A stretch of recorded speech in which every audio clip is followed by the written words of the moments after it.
नमस्कार, स्वदेश विशेष देख रहे हैं आप। मैं हूं आपके साथ प्रशांत पांडे। देखने में छोटे लगे मगर प्रहार करे गंभीर। ड्रोन की ताकत ऐसी कि अपनी मार से शक्तिशाली दुश्मन के रातों की नींद ले छीन। यूक्रेन के ड्रोन ने रूस को कुछ ऐसा ही दर्द दिया है। कम लागत वाले ड्रोन से यूक्रेन ने एयरबेस पर तैनात रूस के कई खतरनाक जेट बॉम्बर्स की समाधि बना दी। ऑपरेशन वेब स्पाइडर ने अपने अभूतपूर्व, सटीक और खतरनाक असर से दुनिया को चौंका दिया है। भारत ने भी कुछ ऐसा ही कारनामा पाकिस्तान के खिलाफ ऑपरेशन सिंदूर में किया था। तो सवाल यह है कि क्या अब ड्रोन महंगे फाइटर जेट्स का विकल्प बन गए हैं? मॉडर्न वॉरफेयर में ड्रोन अब क्या नए डॉन बनेंगे?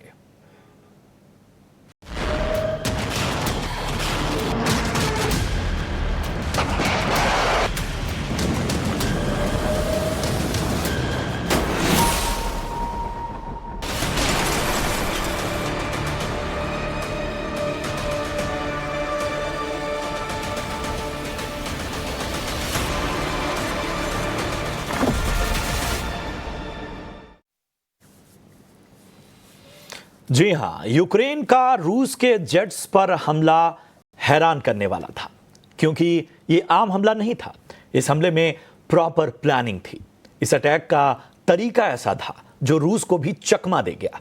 इस पूरे हमले के एग्जीक्यूशन को अगर आप सिलसिलेवार ढंग से देखेंगे तो पाएंगे कि भले ही ये पेचीदा लग रहा हो मगर काफी योजनाबद्ध था। और सबसे खास बात यह कि ये ड्रोन अटैक सस्ता था। ऐसा कुछ आपने पहले नहीं देखा था। ड्रोन देखे थे मगर कंटेनर ट्रकों से निकलकर आर्म ड्रोन हमलावर ड्रोन में बदल जाएंगे, किसी ने सोचा नहीं था। रशियन जेट बॉम्बर्स देखते ही देखते इन आर्म ड्रोन्स ने धुआं धुआं कर दिए। और मैंने क्यों कहा कि यह हमला बड़ी प्लानिंग से किया गया था? क्योंकि खुद यूक्रेन के प्राइम मिनिस्टर व्लादिमीर ज़ेलेंस्की ने कहा कि इस अटैक की प्लानिंग में 18 महीने लगे थे। इस प्लानिंग का पहला चरण टारगेट्स को पहले फाइनल करना था, यानी उन जगहों की पहचान करना था जिन पर स्पेसिफिकली अटैक किया जाना था। और उन्होंने लक्ष्य भी काफी सोच समझ कर तय किए, जहां रूस की बॉम्बर जेट्स की फ्लीट को सिलसिलेवार ढंग से निशाना बनाया गया। इसके बाद इन लक्ष्यों को निशाना उन जगहों से बनाया गया जिनसे दूरी राजधानी कीव, यूक्रेन की जो राजधानी उसे कीव से 2000 से लेकर 4500 किलोमीटर की दूरी थी।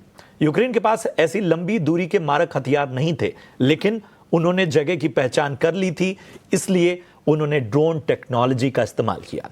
लेकिन इस प्लानिंग की सबसे खास बात यह रही कि ये ड्रोन मिलिट्री ड्रोन्स नहीं थे। ये सिंपल FPV यानी फर्स्ट पर्सन व्यू ड्रोन्स थे। ये वही ड्रोन्स हैं जो आजकल इवेंट में आप देखते हैं, शादी विवाह में देखते हैं, सोशल मीडिया इन्फ्लुएंसर्स, ट्रैवलर्स आजकल काफी यूज करते हैं। यूक्रेन ने इन्हीं FPV ड्रोन्स को घातक बनाया और ऐसी प्लानिंग की कि रूस देखता रह गया। ऐसे में सवाल उठता है कि क्या आने वाला दौर इसी तरह के ड्रोन अटैक्स का होगा? भारत पाकिस्तान टकराव में ड्रोन की बारिश को हमने अपने हाल में देखा। आज स्वदेश विशेष में इसी विषय पर करेंगे खास चर्चा और इसके हर पहलू को समझने की कोशिश करेंगे। तो चलिए चर्चा की शुरुआत करते हैं और हमारे साथ इस वक्त चर्चा में शामिल हो रहे हैं खास मेहमान। हमारे साथ जाने माने defence expert group captain VN Jha साहब हैं, जो कि रिटायर्ड इंडियन एयरफोर्स ऑफिसर रहे हैं और पूर्व सीनियर साइंटिस्ट हैं, ज्वाइंट डायरेक्टर रहे हैं DRDO में। बहुत बहुत शुक्रिया सर, एक बार फिर से अपना कीमती समय देने के लिए। हमारे साथ सनत कौल साहब हैं, chairman international foundation for aviation, aerospace and drones यानी IFAD से। सनत सर, आपका भी बहुत बहुत वेलकम। सबसे पहले झा सर, मैं आपके पास आना चाहूँगा। मैंने कोशिश की कि इस पूरे जो हमला है उसको ज़रा अपने दर्शकों को बड़ी आसान भाषा में बताऊं कि पहले तो कंटेनर जो ट्रक्स थे उन्हें रूस को चकमा देते हुए रूस में पार्क करना, फिर अचानक से उनसे सामान्य FPV ड्रोन्स का निकलना और घातक हमलावर ड्रोन्स बन जाना। सर, योर फर्स्ट रिमार्क, मतलब ये एक नए तरह के युद्ध के दौर में है जहां टेक्नोलॉजी में भी अब री इन्वेंट करने का दौर चल रहा है और यूक्रेन ने हैरान किया है। ये एक नया दौर है बैटल फील्ड के लिए खास करके। लेकिन ये कोई ऐसी नई चीज नहीं है कि जो हमने पहले देखा नहीं है। हमने ड्रोन को आर्मर्ड व्हीकल पे अटैक करते हुए देखा है। हमने ड्रोन को पार्क्ड एयरक्राफ्ट या हेलीकॉप्टर में टकराते हुए देखा हुआ है, और यूक्रेन में ही देखा है, और भी जगह में देखे हमने। और तो ये चीजें कोई नई चीज नहीं है। लेकिन नया क्या है कि इतने बड़े स्केल पे इसको माउंट किया गया। और मुझे खुशी होती कि थोड़ा सा अगर आपने ये समझने की कोशिश की होती कि आखिर यूक्रेन ये कर कैसे पाया। इतने सारे एयरफील्ड थे, इतने दूर दूर थे। कैसे यूक्रेन को पता था कि सो एंड सो फील्ड पे जो आपसे 4,000 किलोमीटर दूर में है, 2,000 किलोमीटर दूर में है, वहां पे जो स्ट्रेटेजिक बॉम्बर होती हैं वो बाहर में खड़े होते हैं या टारमैक पे पार्क की गई होती है। ये कैसे पता चला आपको? तो ये यूक्रेन का ब्रेन चाइल्ड नहीं है, ये नेटो का ब्रेन चाइल्ड है। बेशक शायद डोनाल्ड ट्रंप के आने से पहले ये प्लान किया गया था। नेटो ने भरपूर इसकी इंटेलिजेंस यूक्रेन को प्रोवाइड करी है। और इसको प्लान करने में जितने लोग थे, मेरे ख्याल से यूक्रेन के अलावा कुछ यूरोपियन देश भी मिलिट्री एक्सपर्ट्स में शामिल होंगे। उन्होंने सारे सारे लोगों ने मिलकर प्लान बनाया हुआ है। उन्होंने कुछ लोगों को रशिया में खरीदे हैं जिन्होंने ऐसे ट्रक का वो इंस्पेक्शन नहीं किया जैसा उनको करना चाहिए था। और इस तरह से ये ट्रक जो है ये ऑल द वे पूरी लेंथ गई है। और उसमें जो जो ड्रोन बने थे और आर्म्ड थे, इनको वहां पे ले जाया गया है, फिर उनको वहां पे पार्क किया गया है। वहां पार्क करके फिर समय देखा गया है कि किस समय में इसको करना है। सैटेलाइट से इनको कंफर्मेशन दी गई है पहले कि हाँ, अभी वो जो एयरक्राफ्ट हैं बॉम्बर्स वो बाहर में खड़े हैं, आप जाइए, आप शुरू कीजिए अपना ऑपरेशन। तो ये जो ड्रोन का जो आप संचालन देख रहे हैं, ये इस तरह से हुआ है। तो कोई नई चीज नहीं है। लेकिन नई बात ये है कि सेकंड टू सेकंड इनको वो सूचनाएं दी गई है, इंटेलिजेंस खबर दी गई सैटेलाइट से कि अभी उस समय में वो एयरक्राफ्ट वहां पे बाहर पार्क है, और अभी आप ड्रोन चलाओ और जाके उसमें आप जो सुसाइड अटैक होता है वो करो। तो ये चीज एक नया है। इसमें आपको एक और चीज मैं थोड़े से बता दूं, अगर आपके पास में थोड़ा सा समय हो तो। ड्रोन मुख्यतः तीन तरह से संचालित होते हैं। एक तो ये एफपीवी, जिसमें कि आपके पास में रिमोट होता है, और रिमोट में रेडियो की आपकी जितनी स्ट्रेंथ होगी, कितना आपका रेंज उसको कवर कर सकते हैं, उतने दूर तक आप ड्रोन को डायरेक्टली अपने हाथ से, उसमें कैमरा लगा हुआ, उस कैमरा से आप गाइड कर सकते हैं कि कहाँ उसको आप इंपैक्ट करें या कहाँ उसको होवर करें। तो ये एफपीवी का आपका हो गया। दूसरा है एक चिप बेस्ड, ये नई चीज आई हुई है कि चिप बेस्ड में आपके पास में एक माइक्रो चिप है जो आप ड्रोन में डाल देते हैं। उसमें आप कोऑर्डिनेट लॉन्गिट्यूड लैटिट्यूड दे दीजिए, ड्रोन को ऑन कर दीजिए, वो उसके जो जो एंड्योरेंस के जो रेंज में होना चाहिए वहां तक जाके वो वहीं पे गिरेगा जहां पे आपने कोऑर्डिनेट दिए है। तीसरा होता है एक रिमोट पायलटेड व्हीकल होता है, जिसमें के जो या तो आप हाइब्रिड नेविगेशन आप रूट अडॉप्ट करते हैं, या फिर सैटेलाइट से आप उसको माउंट करते हैं। पहला जो एफपीवी है उसको आप ब्लॉक कर सकते हैं बड़ी आसानी से, अगर आप उसको रडार सिग्नल्स हैं या रेडियो सिग्नल से उसको जैम कर सके तो। दूसरे में आप कुछ नहीं कर सकते, चिप में सब कुछ फीड है, वो डायरेक्टली आपको उसको मारना पड़ेगा या उसको डिसेबल करना पड़ेगा, तभी वो गिरेगा, नहीं तो वो नहीं गिरेगा। तीसरे कैटेगरी का जो है, जो कि सैटेलाइट से कंट्रोल है, ये भी आपके मार में नहीं आएगा। ये सैटेलाइट यूजुअली कंट्रोल होते हैं उन्हीं देश द्वारा जिनके ये सैटेलाइट हैं। मैं पॉइंट आउट कर रहा हूं नेटो की तरफ में। नेटो के पास भी अमेरिका ही एक ऐसा देश है जो कि इस तरह सेकंड टू सेकंड इंटेल रखता हुआ है, और ऐसे ऐसे ड्रोन्स को, जो कामिकाजी ड्रोन ही हैं ये भी छोटे से, जाके उन्होंने इंपैक्ट करी हुई है उन स्ट्रेटेजिक बॉम्बर्स को। तो ये एक बड़ा डेंजरस ट्रेंड हम लोग देख रहे हैं। आपने ये कही है, मिलिट्री और ऑपरेशन शायद इसके और भी पहलुओं को समझना होगा। हमारे साथ एक और खास मेहमान जुड़ चुके हैं, जाने माने defence expert brigadier Vinod Jha साहब हमारे साथ जुड़ चुके हैं। विनोद सर, शुक्रिया अपना समय देने के लिए। ऐसा क्या है, मतलब आम जो दर्शक हैं, आम लोग हैं, उनके मन में एक सवाल उठ रहा होगा कि जिस डिफेंस सिस्टम से हमने पाकिस्तान के ड्रोन को मार गिराया, जहां जो जाहिर सी बात है रशिया का S-400, उनके देश में आखिर ऐसी क्या चीज थी कि वो इस ड्रोन को ट्रैक नहीं कर पाए? आम लोगों के मन में सबसे बड़ा सवाल यही है। देखिए, जिस तरह से इस ऑपरेशन को अंजाम दिया गया, और जेलेंस्की साहब ने खुद कहा है कि करीब 1-1.5 साल से इसकी वो ऑपरेशन स्पाइडर वेब की तैयारी कर रहे थे। इसमें कोई शक नहीं कि कुछ स्लीपर सेल्स उनके वहां ऑलरेडी हैं, या उनके जो एजेंट्स हैं वो उनकी मदद कर रहे थे। जिस तरह से इनको ट्रांसशिप किया गया, जिस तरह से इनको वहां प्लेस किया गया, और जिस तरह से उन्हीं ट्रकों से उनके जो हुड से उनको खोल के इनको एक्टिवेट किया गया, ये बताता है कि किस आला दर्जे का कोऑर्डिनेशन था, किस तरह के डेडिकेटेड लोग उनके बतौर एजेंट्स काम कर रहे थे, और कितना बड़ा नुकसान रूसी मतलब रशिया को उन्होंने दिया है। इसमें कोई शक नहीं कि इसमें वेस्टर्न ताकतों की इसमें मदद रही होगी, क्योंकि यूक्रेन के पास उतना कॉम्बैट पोटेंशियल नहीं बचा है कि वो इस तरह के हमलों को अंजाम दे सके। आपने ये भी देखा होगा कि जब से अमेरिका की बेरुखी देखी गई थी, तो नेटो अलायंस में भी या वेस्टर्न कंट्रीज में भी दो धड़े हो गए थे। जो एक अमेरिका के बरखिलाफ होते हुए भी यूक्रेन की मदद कर रहा था, तो इसमें वही फैक्शन है जिसने इनकी मदद की है। दूसरी चीज, देखिए, drones is the order of the day, it is the flavour of the day, और ये लो फ्लाइंग ऑब्जेक्ट्स हैं, और ये रडार के जनरली होराइजन पे नहीं आते हैं। इनको वो रडार का जो डेड जोन है उसका इस्तेमाल करते हुए अपने टारगेट पे इनको डिलीवर किया जाता है।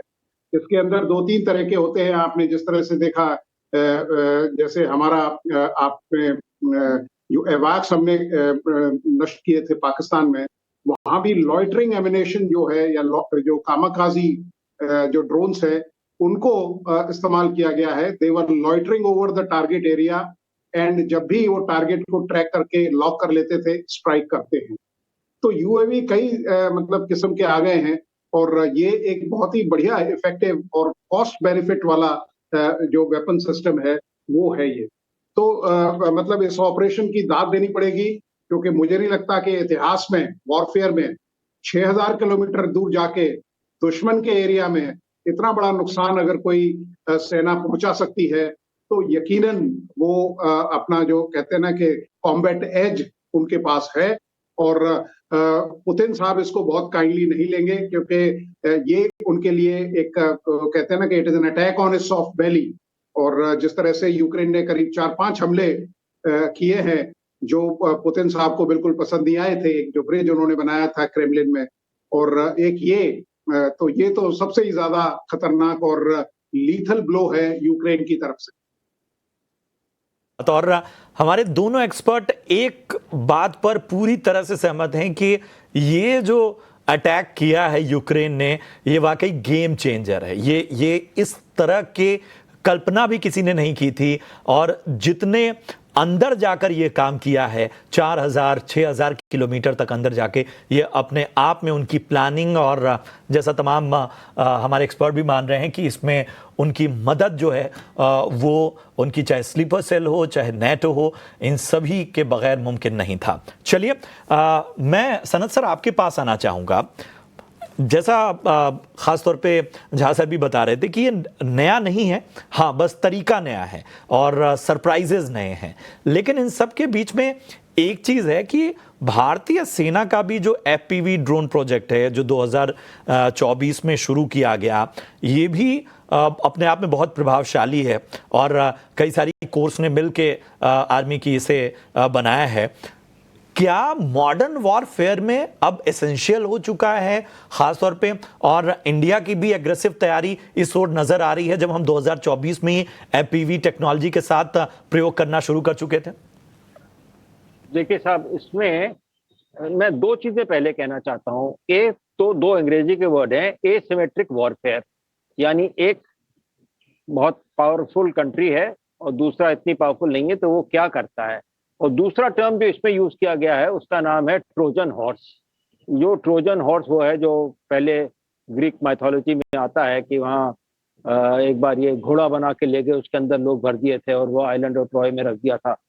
तो ये दोनों चीजों का इस्तेमाल हुआ है यहाँ, कि एक तो ट्रोजन हॉर्स जैसे ट्रकों में ले गए ये, और दूसरा सस्ता था ये, $500 के कहते हैं ड्रोन्स थे, मतलब उनका तकरीबन प्राइस था। तो और जितने भी 200-300-400 अगर भी हों तो तब भी कोई ज्यादा खर्चा नहीं था। तो इन दोनों को मिला के इन्होंने एक इतनी बड़ी मिलिट्री पावर रशिया जो है, रूस जो है, उसका मुकाबला किया। तो इसकी बड़ी तारीफ की ये बात है कि इन्होंने किस तरह सस्ते में और इतनी दूर जाके, यानी साइबेरिया तक पहुंच गए ये लोग, कैसे इन्होंने किया, किस तरह किया। इन्होंने रशियन टेलीफोन सिस्टम का भी यूज किया, उनका उस अखबार में तो यही आया कि उनका यूज किया टेलीफोन सिस्टम। इनको चाहे नेटो से मदद जरूर मिली होगी और शायद जीपीएस की भी मदद मिली हो, शायद ना भी मिली हो।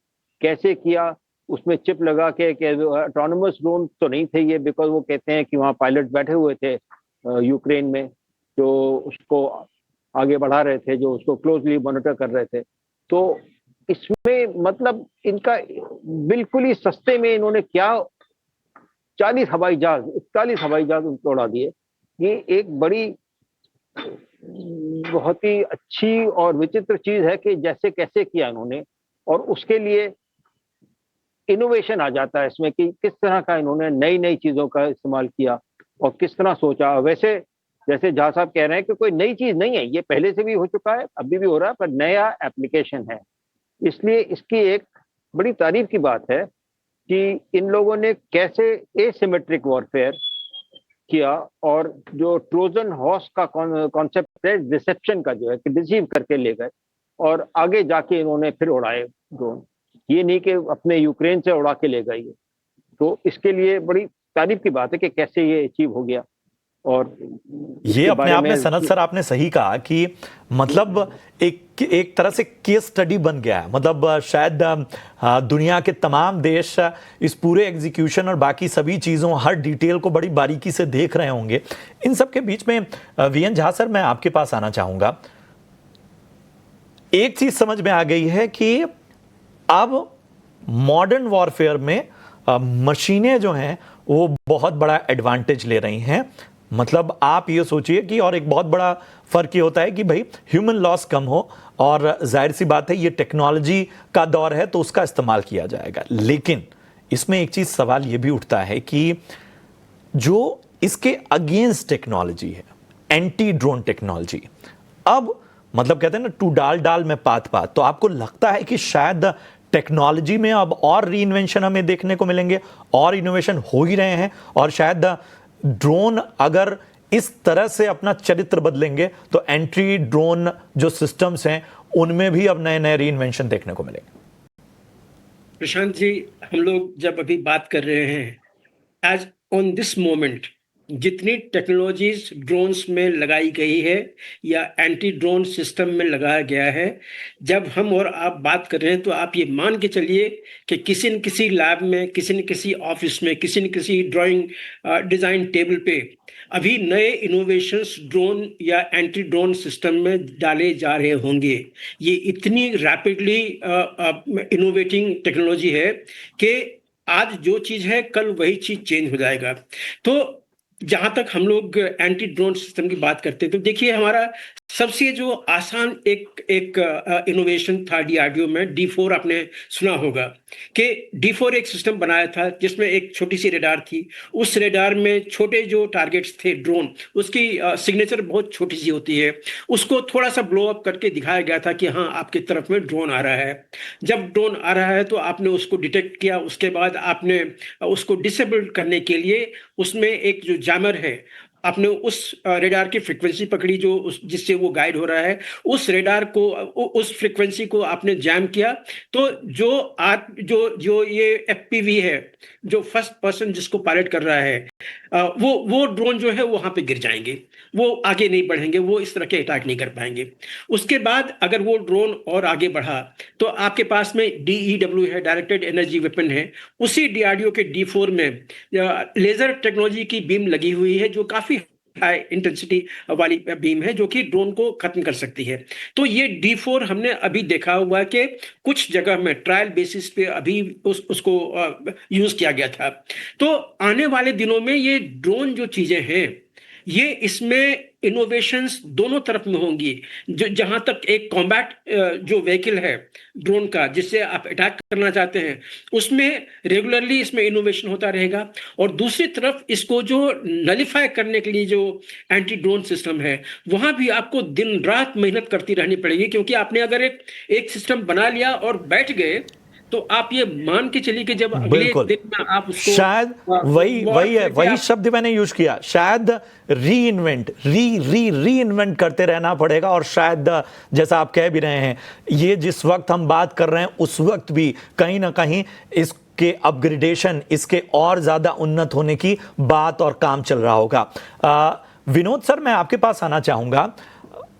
सवाल अब इसके दूसरे पहलू का भी है कि क्या इस तरह की जो तकनीक है, जो सस्ती है, जो एक्सेसिबल है, मतलब मैं कह रहा हूं कि भाई ड्रोन्स तो आपको अमेजॉन और बाकी ई कॉमर्स प्लेटफॉर्म्स पर भी मिल जा रहे हैं, जो सेकेंडरी मार्केट है वहां पर भी मिल जा रहा है, तो क्या आपको लगता है कि ये किसी और तरीके से एक खतरनाक रूप भी ले सकते हैं और गलत हाथों में भी पड़ सकते हैं?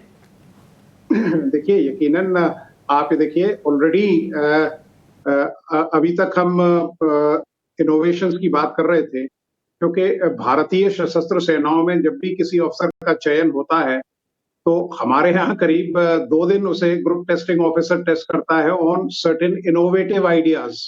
ठीक है, तो ये एक सैनिक के अंदर ये इनग्रेन्ड होता है।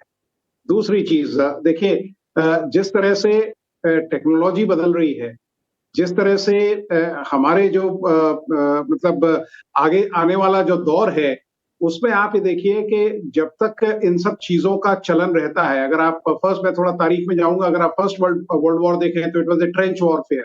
सेकेंड वर्ल्ड वॉर में मैकेनाइजेशन का बहुत जोर रहा, बिल्कुल जो मैकेनाइज जो बैटल टैक्सीज थी वो सब इंट्रोड्यूस की गई। और आप देखिए ब्लिट्जक्रिग की जो टेक्नोलॉजी थी, जो टैक्टिक्स थी, उसको इस्तेमाल किया गया। 1991 के बाद ये जो इलेक्ट्रॉनिक वॉरफेयर का जो कमाल देखा गया, वो देखा जा रहा है। और अब आप ये देखिए जो ड्रोन्स हैं, आप ये देखिए कि जिस तरह सुलेमान का, जनरल सुलेमान का खात्मा किया था अमेरिका ने ईरान में, तो वो बताता है कि किस तरह से ये खतरनाक है और इजीली अवेलेबल है। आज का जो दहशतगर्द है वो एकदम हाइब्रिड मतलब टेररिस्ट है। वो पढ़ा लिखा है, he is innovative, he's got lot of brains, plus he's got resources and reach। तो जैसे हम पहले आईईडी की बात करते थे, इम्प्रोवाइज एक्सप्लोसिव डिवाइसेस की, अब लोग आईएनडी, इम्प्रोवाइज न्यूक्लियर डिवाइसेस, या इस तरह के मतलब ड्रोन्स को वो इस तरह से इस्तेमाल करेंगे कि खासकर जैसे कोई आपके मिलिट्री लीडर्स हैं या पॉलिटिकल लीडर्स हैं या और कोई ऐसे कम्युनिकेशन सेंटर्स हैं या और आपके एमिनेशन डंप्स हैं या एमिनेशन डिपोज हैं, वहां वो बिल्कुल पिन पॉइंट टारगेट अटैक कर सकते हैं और भारी नुकसान पहुंचा सकते हैं। तो इस चीज के लिए हालांकि एंटी ड्रोन जो ड्रिल्स हैं, एसओपीज हैं, वो बन चुकी हैं।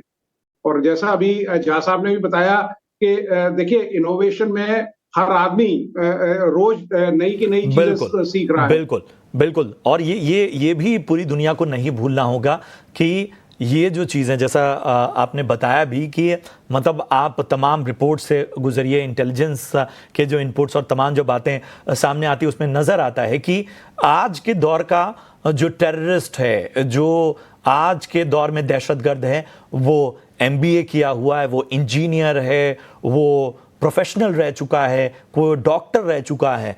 तो बहुत सारी चीज़ें हैं इस बदलती दुनिया में, हमें शायद 360 डिग्री के तौर पर इस तरह की टेक्नोलॉजी को देखना होगा। एक आखिरी सवाल के साथ सनत सर, मैं आपके पास आना चाहता हूं। क्या आपको लगता है कि अब स्कूल, कॉलेजेस और यहाँ तक कि जो हायर एजुकेशन है, प्रोफेशनल एजुकेशन है, उसमें लगता है कि अब ड्रोन टेक्नोलॉजी जो है वो आने वाले वक्त में बहुत तरीके से अपग्रेड होने वाली है, वो शायद हमें लिखाई पढ़ाई जाए? ड्रोन टेक्नोलॉजी अपग्रेड होनी तो चाहिए, हो रही है हिंदुस्तान में या नहीं अभी मैं नहीं कह सकता हूं, पर बहुत जरूरी है, क्योंकि ड्रोन का एक सबसे महत्वपूर्ण चीज ये है कि ये डुअल यूज है। इसका इतना ज्यादा इम्प्लीकेशन है, इसका ज्यादा इतना एप्लीकेशन है हर एक जगह, एग्रीकल्चर हो, माइनिंग हो, और कोई भी मेडिकल हो, रेस्क्यू हो, R&D हो, हर जगह ड्रोन के एप्लीकेशन है, सिविल साइड और मिलिट्री साइड की तो अभी हमने बात ही की है। तो ये ऐसी टेक्नोलॉजी है जो कि शुरू से पढ़ानी चाहिए, इसमें इनोवेशन होना चाहिए, और इनोवेशन जनरली यंग लोगों को जल्दी आता है। जितना उम्र बढ़ती जाती है उतना इनोवेटिव स्पिरिट कम होती जाती है। इसलिए स्कूलों में और कॉलेजेस में ड्रोन की एजुकेशन बहुत महत्व है, जरूर पढ़ानी चाहिए मेरे हिसाब से। तो इसी से आगे देश का उद्धार होगा, सिविल में भी और मिलिट्री में भी। बहुत वैलिड पॉइंट सर, और बहुत ही शानदार इंसाइट्स हमारे सभी गेस्ट के। और इस चर्चा का मकसद यही था कि हम इसको इंफॉर्मेटिव बनाएं, बिना किसी शोर शराबे के हम समझें कि ये पूरी तकनीक किस तरह से है, आने वाले दिनों में किस तरह से लगातार युद्ध का चरित्र बदल रहा है, किस तरह से सैनिक से ज़्यादा अब मशीनों की अहमियत अब बढ़ती जाएगी, और इन सब के बीच में कैसे अगर ये गलत हाथों में पड़ जाते हैं तो उसका खामियाजा भुगतना पड़ सकता है। लेकिन इतना तो तय है, एक सुर में तमाम हमारे एक्सपर्ट कह रहे हैं कि यूक्रेन ने जो सरप्राइज दिया है वो अध्ययन योग्य है, स्टडी योग्य है, और शायद एक नए दौर की शुरुआत है। शुक्रिया करूंगा सनत सर, शुक्रिया करूंगा वीएन झा सर और विनोद झा सर, आप सभी का अच्छा लगा इस चर्चा में आप सभी के साथ बातचीत करते हुए। इस तरह की चर्चाओं में आगे भी हम आपको आमंत्रित करते रहेंगे। फिलहाल स्वदेश विशेष में इतना ही, और उम्मीद यही करते हैं कि आपको ये चर्चा पसंद आई हो। और इसी के साथ एक अहम खबर की भी बात कर लेते हैं। महीने की शुरुआत में अक्सर बड़े बड़े पैसों के काम जो होते हैं, वो जैसे ही सैलरी आती है बिल भरने होते हैं, आपको खर्चों की प्लानिंग होती है। लेकिन जिस तरह से आप अपने खर्चों की प्लानिंग करते हैं, उसी तरह अपने निवेश की प्लानिंग करना भी ज़रूरी है। इसी आदत को बढ़ावा देने के लिए SBI म्यूचुअल फंड और टाइम्स नेटवर्क का मिलकर एक खास राष्ट्रीय इन्वेस्टर अवेयरनेस पहल शुरू कर रहे हैं, जिसका नाम है भारत निवेश, बेहतर निवेश बेहतर कर। इस पहल का मकसद भारतीयों में लगातार निवेश करने की आदत को प्रोत्साहित करना है, ताकि वो अपना भविष्य आर्थिक रूप से सुरक्षित कर सकें। चलिए इसी के साथ शो में इतना ही, दीजिए इजाजत। आप देखते रहिए टीना स्वदेश। नमस्कार।